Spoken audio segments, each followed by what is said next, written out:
নমস্কার প্রিয় দর্শক এবং শ্রোতাবৃন্দ, দ্য দিস গাইস চ্যানেলে আপনাদেরকে স্বাগত জানাই। প্রিয় বন্ধুরা, আমার কাছে জ্যোতিষবিদ্যারও কথিত প্রশ্নের ভাণ্ডার আছে। যদি কেউ উত্তর বের করে নিতে পারেন তবে সমস্ত জগৎকে মুগ্ধ করতে পারবেন। আজ আমি আপনাদের সম্মুখে একটি নতুন প্রশ্ন নিয়ে এলাম এবং সঙ্গে উত্তরও নিয়ে এলাম। প্রশ্নটি হলো, কিছুদিন আগে আমাদের ভারতবর্ষে দুই বীরাঙ্গনা নারী, একজন colonel Sofiya Qureshi of the Indian army এবং অন্যজন wing commander Vyomika Singh of the Indian air force, তাদের নেতৃত্বে অপারেশন সিন্দুর পাকিস্তানের মেরুদণ্ড ভেঙে দিয়ে সমস্ত বিশ্বকে চমকিয়ে দেয়। এমনকি আমেরিকা এবং চীন ও ভারতের ভয়ে আতঙ্কিত হয়ে পড়ে। অপারেশন সিঁদুরে কি এমন জাদুকর শক্তি ছিল যে সবার জানতে এমনটা হলো? এর থেকে ভারতবর্ষের কী ভবিষ্যৎ ইঙ্গিত বহন করছে, এ বিষয়ে জানতে হলে অ্যাস্ট্রোলজিক্যাল থিওরি ব্যবহার করতে হবে, যাকে ইংরেজিতে বলা হয় no theory there is no practice. জ্যোতিষবিদ্যার গণনা বলতে সময়ের গণনা, সে স্থির থাকে না, তারও একটা গতিপথ আছে। এই গতিপথ ধরতে হলে সূত্রের মাধ্যমে প্রথমে অতীতের দিকে যেতে হবে, তবেই গতিপথ ধরা যাবে। এই গতিপথ ধরতে পারলে ভবিষ্যতের দিকে ইচ্ছে মতন গণনা এগিয়ে নিয়ে যাওয়া যাবে। এখানে দুই বীরাঙ্গনা নারীর ভূমিকায় অপারেশন সিঁদুর থেকে ভারতবর্ষে কী ভবিষ্যৎ ইঙ্গিত বহন করছে জানতে হলে আমাকে গত বিংশ শতাব্দীর সঙ্গে একবিংশ শতাব্দী তুলনা করে বলতে হবে। আমার গত video at what position planet does মহামারী সম্বন্ধে বলতে গিয়ে মঙ্গল একবিংশ শতাব্দীতে মাতৃস্থানে অবস্থান করছে, তার ফলাফল কি হতে পারে আমি বলেছিলাম। গত বিংশ শতাব্দীতে রাহু মাতৃস্থানে অবস্থান করছিল এবং গতিপথে অপগুরু স্থান পর্যন্ত প্রভাব ছিল। চিকিৎসা বিজ্ঞান রাহুর সম্পদ, ভালো চিকিৎসকেরা রাহু প্রভাবিত হন। বিংশ শতাব্দীতে অনেক মহিলারা ডাক্তার হওয়া সত্ত্বেও বেশি সুফল লাভ করতে পারেননি। তার কারণ একদিকে অপগুরুর জন্য আত্মবিশ্বাসের অভাব ছিল। তখন মঙ্গল সেনাপতি স্থানে অবস্থানের জন্য একই শতাব্দীতে দুইবার বিশ্বযুদ্ধ এবং মহামারী হওয়ার কারণ ছিল।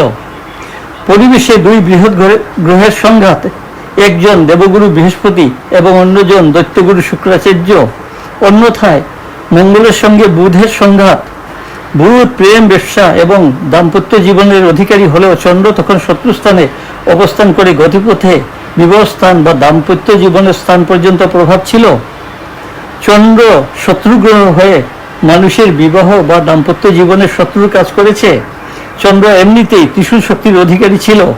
ত্রিশূল শক্তি বলার কারণ হলো চন্দ্র শত্রুস্থান, বিবাহ স্থান এবং সেনাপতি মঙ্গলের সম্মুখ স্থান, এই তিনটি স্থানের উপর প্রভাব ছিল।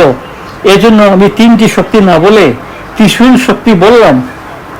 মঙ্গলের পক্ষে একা বেশি দূর যাওয়া সম্ভব ছিল না, বাধ্য হয়ে যমের সঙ্গে সম্পর্ক স্থাপন করতে হয়। যম সেনাপতির আদেশ মানতে বাধ্য, তখন মাঙ্গলিক যুগ শুরু হয়। দাম্পত্য জীবনে অনেক স্বামী এবং গৃহবধূর মৃত্যু হয় এবং প্রেম ঘটিত ব্যাপারে অনেকের মৃত্যু হয়েছে। এজন্য অনেকেই মাঙ্গলিক শব্দের অর্থ মৃত্যু বলে মনে করেন। এই মাঙ্গলিক যুগ শুধু ভারতবর্ষে নয়, সমস্ত বিশ্বে ছড়িয়েছিল। এখন আসা যাক সূত্রের মাধ্যমে গণনা এবং তার ফলাফল। আমার সূত্রতে মাঙ্গলিককে দুই ভাগে ভাগ করা হয়েছে। একদিকে মঙ্গল বা বুধের অবস্থান, অন্যদিকে বিবাহ ঘরে যে গ্রহ অবস্থান করবে। এই দুই গ্রহের গণনা এবং বিশ্লেষণ করে প্রেম, বিবাহ এবং দাম্পত্য জীবনে গত বিংশ শতাব্দীতে কি কি ঘটেছিল তা নিয়ে বলবো। প্রেম এবং দাম্পত্য দুটি শব্দ এক কথা নয়, সম্পূর্ণ আলাদা। এই জগতে অনেক মানুষ আছেন বিবাহ ছাড়াই প্রেমে আবদ্ধ হয়ে যান এবং বিবাহ করতে চান না, তারা গোপনে প্রেম করতে ভালোবাসেন। আবার অনেকেই আছেন বিবাহ বা দাম্পত্য জীবনে আজীবন প্রেমে মগ্ন থাকতে চান, কিন্তু সবার আশা সম্পূর্ণ হয় না। তার কারণ বের করতে হলে আমাদের জানতে হবে, যদি মঙ্গলের সম্মুখে বুধ পড়ে যায় তবে মাঙ্গলিক হয়, আর বুধের সম্মুখে যদি মঙ্গল পড়ে যায় তবে বিবাহ বা প্রেম বিচ্ছেদ হয়। যাদের মঙ্গল বা বুধবারে জন্ম তাদের বেশি বিপদ ঘনিয়ে আসার সম্ভাবনা থাকে। এ ধরনের মানুষকে ক্ষণা যাত্রাকালে সাবধান থাকার জন্য মঙ্গল এবং বুধের উষাকালে যাত্রা করার নির্দেশ দিয়েছিলেন, কারণ তখন সবাই ঘুমিয়ে থাকে, কোনো দুঃস্পর্শ করতে পারে না। এ বিষয়ে কতটুকু সত্য জানার জন্য গণনার প্রয়োজন। খনার বচনে উষাকালে কোনো নির্দিষ্ট সময় নেই। আমার গণনাতে রাত 12টার পর থেকে ভোর 4টে পর্যন্ত প্রথম প্রহর বা উষাকাল বলা যায়। যদি কারো বুধবারে জন্ম হয়, তার পিছনে যদি জম পড়ে যায় এবং দাম্পত্য জীবনে যদি শত্রুগ্রহ অবস্থান করে, তবে স্বামী স্ত্রী উভয়ের মৃত্যু হয়। যদি জমস্থানে রবি অবস্থান করে, তবে তাদের জীবনে প্রেম, বিবাহ, ভালোবাসা চিরদিনের জন্য জ্বলে পুড়ে ছারখার হয়ে যায় এবং প্রেম বা দ্বিতীয় বিবাহ আর হয় না। যদি জমস্থানে চন্দ্র অবস্থান করে, তবে মৃত্যুর জন্য কলঙ্ক বা বদনাম থেকে যায়। যদি জমস্থানে কেতু অবস্থান করে, তবে তাদের মৃত্যুর রহস্য অজানা হয়ে থেকে যায়, কারণ কেতু অদৃশ্য শক্তির মতন কাজ করে। যদি জমস্থানে রাহু অবস্থান করে, তবে পুরুষ হলে ধর্ষক এবং নারী হলে ধর্ষিতা হওয়ার সম্ভাবনা থাকে। যদি জমস্থানে মঙ্গল অবস্থান করে, তবে প্রেম, ব্যবসা বাণিজ্য বা দাম্পত্য জীবনে যে কোনো একটি দুর্ঘটনা ঘটবেই। তখন যার যজ্ঞ, পূজা, পার্বণ, প্রতিকার দিয়েই হোক কোনো ফল লাভ হয় না। তখন সবাই বলতে বাধ্য হন, বিধাতার লেখন কেহ নেই পারে খণ্ডাতে। যদি মঙ্গল বা বুধ রাজা বা শান্তিস্থানে অবস্থান করে, তখন সব দোষ কেটে গিয়ে মঙ্গলের পর মঙ্গল হতে থাকে। আমাদের দেশে ফ্রড জ্যোতিষীরা যারা মাঙ্গলিক দোষ কাটিয়ে দেবে বলে সমাজের উপর স্লো পয়জনিং করে যাচ্ছেন, তাদেরকে আমি ধিক্কার জানাই। তাদের বিদ্যা বুদ্ধি কবিরাজদের মতন পাগলা কুকুরের কামড়ের চিকিৎসা। কারণ শতকরা 3টি কুকুরের দাঁতে বিষ থাকে, আর শতকরা 97টি কুকুরের দাঁতে বিষ থাকে না। এজন্য কবিরাজরা এর ফায়দা তুলেন। আমাদের দেশে ফ্রড জ্যোতিষীরা পাগলা কুকুরের সমান, তারা জ্যোতিষবিদ্যাকে ধ্বংসের দিকে ঠেলে দিচ্ছেন। যে মা বাবারা মাঙ্গলিক দোষ নিয়ে সন্তানদের চিন্তা করেন, তাদেরকে আর চিন্তা করতে হবে না, কারণ জ্যোতিষবিদ্যা পরিবর্তনশীল। সব কিছু 20 শতাব্দীতে ঘটে গিয়েছে, পুনরায় মাঙ্গলিক ফিরে আসবে না। শুধু থেকে গেছে বিবাহ বা প্রেম বিচ্ছেদ যুগ। 21 শতাব্দীতে মঙ্গল মাতৃস্থানে আগমনের ফলে কি কি ঘটতে পারে আমি বলবো। মাতৃস্থান বলতে শুধু মায়ের স্থান নয়, সমস্ত বিশ্বের নারী জাতি বা মেলুকদের স্থানকে বোঝানো হয়েছে। মঙ্গল তাদেরকে পরিচালনা বা প্রভাবিত করবে। মেয়েদের সাহস বেড়ে যাবে, কাউকে ভয় করবে না, দেশ এবং সমাজের নেতৃত্ব তারাই দেবে। 21 শতাব্দীতে মঙ্গলের গতিপথ যমের স্থান পর্যন্ত অবস্থান করছে। এই দুই গ্রহের মিলনে মঙ্গল কি ভয়ঙ্কর রূপ ধারণ করবে কল্পনা করা যায় না। এবং বুধ শত্রুস্থানে অবস্থান করে গতিপথে মরা বা মৃত্যুর স্থান পর্যন্ত প্রভাব বিস্তার করছে। এবং সেনাপতি বৃহস্পতি গতিপথে বিবাহ স্থান পর্যন্ত প্রভাব বিস্তার করছে। তাতে প্রমাণ হয় 21 শতাব্দীতে মানুষ দাম্পত্য জীবনে বৃহস্পতির প্রভাবে প্রভাবিত হয়ে জ্ঞান, যশ, অর্থ উপার্জন করবে। যারা দাম্পত্য জীবনের বাহিরে প্রেম করতে যাবে, তারা মহা বিপদে পড়বে। এমনিতেই বুধ শত্রুস্থানে অবস্থান করছে, আবার গতিপথে মৃত্যু বা মরা গ্রহের স্থানে পর্যন্ত অবস্থানের জন্য খারাপ ছাড়া ভালো ফল আশা করা যায় না। বুধ জমের পেছনে অবস্থানের জন্য সে সবসময় নিরাপদ থাকবে। যে গ্রহ জমের পিছনে থাকে তাকে আটকানো যায় না, সে সবসময় নিরাপদ থাকে এবং মানুষের শত্রু কাজ করে। যদি কেউ ভুল করে প্রেমের ফাঁদে পা বাড়ায়, যখন বুধের সঙ্গে অন্য গ্রহের সংঘাত ঘটবে, তখন জমের দৃষ্টি এড়িয়ে যেতে পারবে না। মৃত্যুই হবে তার জীবনে প্রেম ঘটিত পুরস্কার। এটা আমার সাবধানবাণী, আমি ভবিষ্যৎবাণী করি না।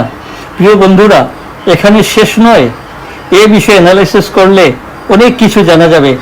যেমন মঙ্গল মাতৃস্থানে অবস্থানের জন্য সাফিয়া কুরেশি এবং ভার্মিকা সিং বীরাঙ্গনা নারীর ভূমিকা কৃতিত্ব অর্জন করতে পেরেছেন। আবার রাশিয়া ইউক্রেনের যুদ্ধ অনেক চেষ্টা করে কেউ আটকাতে পারছে না। একমাত্র নারী শক্তি ছাড়া কেউ এই যুদ্ধ বন্ধ করতে পারবে না। এমনকি বিশ্বযুদ্ধ এখনো হয় নাই, হবেও না। এই শতাব্দী পার হয়ে যাওয়ার পর আগামী শতাব্দীতে গ্রহের সম্পূর্ণ অবস্থান পরিবর্তনে মাতৃস্থানে শনি অবস্থান করবে। তখন সব কিছু ওলটপালট হয়ে পরিবর্তন হতে শুরু করবে এবং বিপর্যয় হবে। এই বলে পৃথিবী ধ্বংস হবে না। যারা গাঁজা বা সিদ্ধি সেবন করেন, তারা এমন কথা বলে মানুষকে ভয় দেখান। যাই হোক, নারী শক্তি বেশি দূর এগিয়ে যেতে পারবে না। কারণ অন্যান্য গ্রহের মতন মঙ্গলের কুপ্রভাব আছে, তাকে নেগেটিভ এনার্জি বলা হয়। যেমন আমাদের দেশে অনেক নেত্রী আছেন, তারা ভারতবর্ষে ক্ষতি করা ছাড়া কিছুই বুঝেন না। এ ধরনের নেগেটিভ এনার্জি নারীর সমস্ত বিশ্বের শক্তি বাড়বে। মঙ্গল রক্তপাত ঘটায়। এই শতাব্দীর শেষ প্রান্তে যখন মঙ্গল যমস্থানে অবস্থান করবে, তখন নারী শক্তি পরিচালিত অখণ্ড ভারতবর্ষে ভয়ঙ্কর যুদ্ধ হবে। সমস্ত বিশ্ব তখন চমকাবে। অখণ্ড বলার কারণ হলো, পাকিস্তান বাংলাদেশকে বাদ দিয়ে গণনা করা যায় না, ভারতবর্ষের উপর সবচেয়ে বেশি প্রভাব পড়বে। তার কারণ ভারতবর্ষের রাজা বা বৃহত্তম গ্রহ শনি, এই শনি আগামী শতাব্দীতে মাতৃস্থানে অবস্থান করবে। তারপর আরো 200 বছর পার হয়ে যাওয়ার পর কলিযুগ শেষ হয়ে যাবে। যারা কলিযুগ শেষ হয়ে গেছে বলেন, তারা পাগল ছাগল ছাড়া কিছুই নন।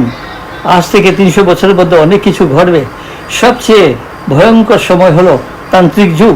এই সময়ের মধ্যে অনেক চমৎকারী বাবাদের আবির্ভাব ঘটবে, তাদের সংখ্যা দাঁড়াবে বর্তমান জ্যোতিষীর সংখ্যার মতন। তখন মানুষের মধ্যে অদ্ভুত ক্ষমতা জাগবে। মানুষ জ্ঞান বুদ্ধি হারিয়ে শয়তান হয়ে ভূতের মতন আচরণ করবে, একমাত্র আগুনকে ভয় করবে। এজন্য আগুনের সামনে কোনো অশুভ শক্তি আসে না, এমনকি ভূতেরাও আগুনকে ভয় পায়। সব কিছু ঘটবে কেতুর কুপ্রভাবে। গ্রহের অবস্থানে গণনায় দেখা যায় সূর্যের প্রখরতা খুব বেশি বেড়ে যাবে, বৃষ্টিপাত হবেই না। চারিদিকে শুধু ধোঁয়া আর ধোঁয়া আর ধোঁয়ার বন্যা। সব অশুভ শক্তির বিনাশ হবে, এমনকি কোনো রোগও থাকবে না। সাধু এবং সৎ ব্যক্তিরাই বেঁচে থাকবেন। তারপর বৃষ্টি নামবে, অখণ্ড ভারতের নতুন ইতিহাস সৃষ্টি হবে। আসুন আমরা সবাই মিলে একবার সূর্যদেবকে স্মরণ করে বলি, ওং জবা কুসুম সংকাশন কাশ্যপে ওং মহাধৃতিম ধ্রান্তরিং সর্বপাপগ্নহং প্রণতুষ্মি দিবাকরম। প্রিয় বন্ধুরা, আমি ফ্রড জ্যোতিষীদেরকে বলছি, সাবধান হয়ে যাও। জ্যোতিষবিদ্যা তোমাদের সম্পদ নয়, জ্যোতিষীদের সম্পদ। মনে রেখো, একদিন তোমাদের শরীরের কাপড় থাকবে না, লেঙ্গটি পরে ভিক্ষে করতে হবে। আমি ডিসগাইজ সবাইকে প্রীতি এবং ভালোবাসা জানিয়ে শেষ করছি। নমস্কার। জয় ভারত মাতা, বন্দে মাতরম।